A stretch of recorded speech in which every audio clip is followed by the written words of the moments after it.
دابة من الارض تكلمهم ان الناس كانوا بآياتنا لا يوقنون. اس آیت کریمہ پر ہم ٹھہر کر گفتگو کرنا چاہیں گے. وَإِذَا وَقَعَ الْقَوْلُ, جب ہماری بات آ پڑے گی. وقع کا مطلب گر جانا, واقع ہو جانا, اوپر سے نیچے آ جانے سے. وَإِذَا وَقَعَ الْقَوْلُ, ہماری بات جب آ پڑے گی.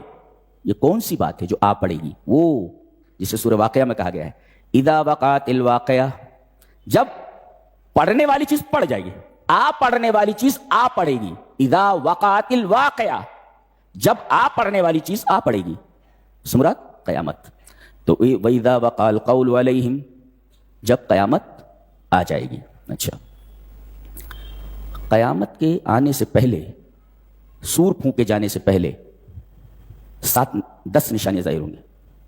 مسلم شریف کی روایت ہے جب تک 10 نشانیاں ظاہر نہ ہو جائیں تب تک اسرافیل علیہ السلام سور میں پھونک نہیں ماریں گے. یعنی 10 نشانیاں جب ظاہر ہو جائیں گی فوراً سور پھونکنے کا حکم دے دیا جائے گا. یعنی قبیل الساعہ, قیامت سے تھوڑا پہلے یہ 10 نشانیاں ظاہر ہوں. کون کون سی ہیں؟ خروج دجال, یہ کہیں ہے کسی جزیرے پر. جی, تمیم داری مل چکے ہیں اس سے, پتہ نہیں کون سا جزیرہ ہے. جی, خروج دجال ایک. نزول عیسیٰ علیہ السلام, ابھی وہ مرے نہیں ہیں, وہ انہیں موت آنی ہے. کل نفس ذائقۃ الموت. یہ دمشق کی جامع مسجد کے منار شرقی پر اتریں گے اور ایسا لگے گا جیسے ابھی نہا کر اترے ہوئے ہو عیسیٰ علیہ السلام. خروج دجال, دجال کا نکلنا. نزول عیسیٰ ابن مریم, حضرت عیسیٰ علیہ السلام کا نزول 2. اور تیسرے دخان, ایک دھواں اٹھے گا, دخان دھواں. چوتھے یاجوج ماجوج کا نکلنا, خروج یاجوج و ماجوج. اور 5واں یہ یمن سے ایک آگ اٹھے گی جو تمام لوگوں کو میدان حشر کی طرف ہانکے گی. 5. اور سورج کا مغرب سے نکلنا. جی 7. اور سورج کے مغرب سے نکلنے کے فوراً بعد یہ دابہ کا نکلنا. جی 7. اور 3 جگہ زمین کا دھس جانا, ایک مشرق میں, ایک مغرب میں, ایک جزیرۃ العرب میں. یہ 10 نشانیاں جب تک ظاہر نہ ہو جائیں تب تک قیامت نہیں آئے گی, سور نہیں پھونکا جائے گا. ان 10 نشانیوں میں سے ایک نشانی کا تذکرہ یہاں کیا گیا ہے, خروج دابہ. اچھا, یہ دابہ من دواب بالمعروفہ, یہ جیسے عام چوپائے ہوتے ہیں 4 پیروں والے, یہ جانور ہوگا اور یہ نکلے گا. اخرجنا, ہم اس کو نکالیں گے. اخراج کا مطلب ہوتا ہے کہ جیسے اخرجت المشت من جیبی, میں نے اپنی جیب سے کنگھی کو نکالا. اخرجت المشت من جیبی, اپنی جیب سے میں نے کنگھی کو نکالا. هذا هو الاخراج. اور اخراج کا مطلب ہوتا ہے اظہار ما کان مخفیا, چھپی ہوئی چیز کو ظاہر کر دینا. ابھی چھپا ہوا نا, کنگھی کہاں ہے؟ چھپی ہوئی نا.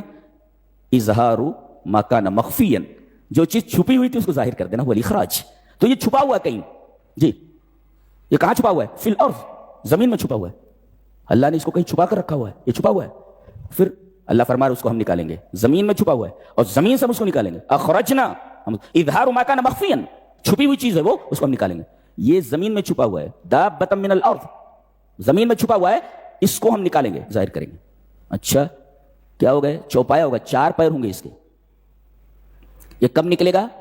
سورج مشرق سے نکلنے کے بجائے جب مغرب سے نکلے گا اس کے تھوڑی دیر کے بعد, وقت الضحیٰ, چاشت کے وقت. یعنی سورج مغرب سے نکلا, سورج کے مغرب سے نکلنے کے تھوڑی دیر بعد یہ نکلے گا. یہ تو کب نکلے گا؟ یہ سورج کے مغرب سے نکلنے کے تھوڑی دیر بعد, چاشت کے وقت یہ نکلے گا. کہاں سے نکلے گا؟ زمین سے نکلے گا. نکالے گا کون؟ رب تعالیٰ فرما رہے ہم نکالیں گے. اچھا, یہ کون ہوگا؟ یہ دابہ ایک چوپایا ہوگا 4 پیروں والا. اچھا, کیا کرے گا؟ یہ تکلمہم, ان سے بات کرے گا. اب 2 باتیں, کن سے بات کرے گا, پھر کیا بات کرے گا. یہ دونوں چیزیں ہونا.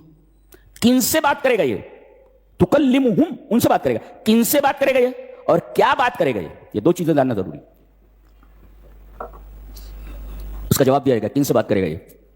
ان الناس کانوا بآیاتنا لا یوقنون, جو ہماری نشانیوں پر یقین نہیں رکھتے تھے, ان سے بات کرے گا یہ. ہدہد سلیمان علیہ السلام سے بات کرتا تھا, کیسے نہیں سمجھ میں آ رہا ہے. جی, عصا کو ڈالا گیا زمین پر, اژدہا بن گیا, سمجھ میں نہیں آ رہا ہے. جی جی, شہر سبا سے ایک تخت میٹر پلک جھپکتے فلسطین منتقل ہو گیا. نہیں سمجھ میں آ رہا ہے. جی یہ ساری چیزیں ہیں. چیونٹی کیا بول رہی ہے حضرت سلیمان سمجھ میں نہیں سمجھ میں آ رہا ہے, نہیں سمجھ میں آ رہا ہے. تو یہ سب اللہ کی نشانیاں ہیں. اور جو لوگ انکار کرتے ہیں, جو لوگ یقین نہیں رکھتے, ان سے یہ بات کرے گا کہ دیکھو میں بھی تو بات کر رہا ہوں, جانور ہو کر کے میں بات کر رہا ہوں. جن چیزوں کے اوپر تم ایمان نہیں رکھتے تھے, ایقان نہیں رکھتے تھے, دیکھو میں بول رہا ہوں نا. ایسے ہی ہدہد بولتا تھا, اور ایسے ہی سلیمان علیہ السلام ہدہد کی بات سمجھتے تھے جیسے تم میری بات سمجھ رہے ہو. جی تکلمہم, ان سے بات کرے گا وہ. کن سے؟ اور اس مفہوم کی وضاحت ایک حدیث میں کی گئی ہے. حضرت عبداللہ ابن عمرو بن عاص سے مروی روایت ہے کہ یہ قیامت قائم ہوگی شرار الناس پر. سارے کے سارے لوگ برے ہوں گے, ایک بھی آدمی اچھا نہیں رہے گا. سارے اچھے لوگ دنیا سے چلے جائیں گے, سارے برے لوگ رہیں گے. جب ایک بھی آدمی اچھا نہیں رہے گا, سر پھونک دیا جائے گا. ہاں, تو یہ نکلے گا اس وقت جب سارے کے سارے بدبخت لوگ ہی ہوں گے, ان کے اوپر قیامت قائم ہوگی. سارے کے سارے ایسے ہوں گے جو یقین نہیں رکھتے اللہ کی نشانیوں پر, ان سے بات کرے گا. اور کیا بات کرے گا؟ بات یہی کرے گا کہ اللہ نے جو نشانیاں تمہارے پاس بھیجی تھیں, تم اس پر یقین نہیں رکھتے تھے نا. میں بولتا ہوں کہ تمہیں یقین رکھنا چاہیے تھا. جی اب اپنی آنکھوں سے دیکھ لو, اپنے کانوں سے سن لو. جی ایک اچھا وہ یہ بتائے گا, یہ ممکن ہے کہ جانور بولے؟ ہاں ممکن ہے. یہ موبائل بولتی ہے. اب موبائل اگر بولتی ہے تو چوپایا کیوں نہیں بول سکتا؟ یہ تو اس کی دلیل ہے, حصے ہے, محسوساتی دلیل ہے. ریڈیو بول سکتی ہے. یہ کیسے بول سکتی؟ اگر نبی کریم صلی اللہ علیہ وسلم کے زمانے میں کسی کافر سے کہا جاتا کہ موبائل میں ہم لوگ ہزاروں میل کے فاصلے سے بات کر لیتے تھے, انت کیا دی جھوٹا ہے تو, ہم اس بات پر یقین نہیں رکھتے. جی ہم اس بات پر یقین نہیں رکھتے. جی جیسے عرب میں رہنے والے لوگ دیہاتوں میں, آج بھی دیہاتوں میں, ریموٹ کارنر پر دیہات میں جب بوڑھے بیٹھ کر بات کرتے ہیں تو ایسا لگتا ہے جیسے قرآن پڑھ رہے ہیں. اتنی اچھی عربی بولتے ہیں, اتنی شاندار عربی, قرآن کی عربی بولتے ہیں. اب تو شہروں کے اندر جو عربی بولی جاتی ہے وہ مکس ہے, وہ شویا تھوڑا معافی مشکل ہے. یہ سب عربی نہیں ہے, معافی مشکل شویا کوئی عربی تھوڑی ہے. قرآن کی عربی بولتے ہیں وہ لوگ جو دیہاتوں میں ہیں. ایک ہندوستانی جو ہے عمرہ یا حج کے لیے گیا ہوا تھا بہت عرصہ پہلے. اب تو ہر جگہ ہوٹل پہ ہر چیز مل جاتی ہے, تو وہاں سے روٹی ووٹی بنانے کے لیے آٹا خریدنا پڑتا تھا. اب اس کو معلوم نہیں کہ عربی میں عجین آٹے کو بولتے ہیں, جی یا دقیق آٹے کو بولتے ہیں. اب وہ دکان پر گیا, اب وہ دکان والا پوچھتا ہے اشتبغ کیا چاہیے, what do you want, اشتبغ. اب یہ سمجھ نہیں پائی اشتبغ کا کیا مطلب ہوتا ہے. اتنا تو سمجھا یہ پوچھ رہا ہے کیا چاہیے ایسا. تو وہ آٹے کی طرف اشارہ کر کے کہہ رہا, گیہوں کی طرف اشارہ کر کے کہتا ہے اس کا یہ. وہ گیہوں رکھا ہوتا سامنے, اس کا یہ. تو اب یار تو جو سمجھ میں نہیں آتا اس کو اس طریقے سے آدمی ظاہر کرتا ہے اس کا یہ. تو جو ریموٹ کارنر کے اوپر دیہاتی لوگ رہتے, بدوی لوگ, اس طرح عربی بولتے ہیں جیسے قرآن کی عربی بول رہے ہوں. تو ان لوگوں کو معلوم ہوا کہ کچھ لوگ انڈیا سے آئے ہوئے اور ایک عجیب قصہ سنا رہے. جی کیا قصہ ہے؟ بولے ہم لوگوں نے لوہے کو چلتے ہوئے دیکھا ہے, ٹرین لوہا چل رہا ہے لوہے کے اوپر. بولے انتم کاذبون, جھوٹے ہو تم لوگ, لوہا کہاں چلتا ہے؟ یعنی ابھی ماضی قریب کی بات ہے یہ. تو ایسا ہوتا ہے کہ آدمی کسی بات پر یقین نہیں رکھتا اس لیے کہ وہ چیز اس کے سامنے نہیں آئی ہے. جی چونکہ قرآن غیبیات پر بحث کرتا ہے, غیب کی باتیں بتاتا ہے, تو یہ تکلمہم ان سے بات کرے گا. تو یہ اس آیت کریمہ پر بحث ہے. وَإِذَا وَقَعَ الْقَوْلُ عَلَيْهِمْ أَخْرَجْنَا لَهُمْ دَابَّةً مِّنَ الْأَرْضِ تُكَلِّمُهُمْ أَنَّ النَّاسَ كَانُوا بِآيَاتِنَا لَا يُوقِنُونَ. یہ اس آیت کریمہ کی تفسیر ہے. جی